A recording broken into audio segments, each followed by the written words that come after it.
आंबेगाव तालुक्यातील आदिवासी डोंगरी भागातील पिंपरी येथे ओढ्यात अंघोळीसाठी गेलेला दीपक सुरेश खाडे वय 17 हा पाण्यात बेपत्ता झाल्याची घटना बुधवार दिनांक 22 रोजी सकाळी 9:30च्या सुमारास घडली। घोडेगाव पोलिसांनी शोध मोहीम सुरू केली असली तरी सायंकाळी 8 वाजेपर्यंत दीपकचा शोध लागला नव्हता। त्यामुळे त्याच्या कुटुंबियांमध्ये चिंतेचे वातावरण पसरले आहे।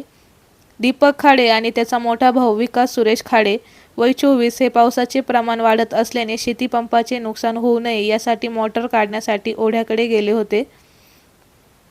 मोटर काढल्यानंतर विकास स्टार्टर काढण्यासाठी पुढे गेला।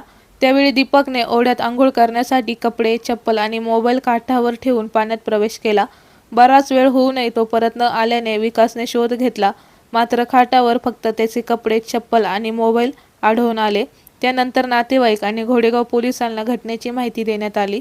सहाय्यक पोलीस निरीक्षक सागर पवार फटकासह घटनास्थळी दाखल झाले, मात्र सततचा पाऊस, ओढ्यातील वाढलेला प्रवाह आणि पुढे नदीला मिळणारे पाणी यामुळे शोध मोहिमेत अडथळे निर्माण होत आहे। तहसील प्रशासनाला माहिती देण्यात आली असून NDRFच्या पथकाची मदत घेण्याची प्रक्रिया सुरू असल्याची माहिती सरपंच लक्ष्मण मावळे यांनी दिली।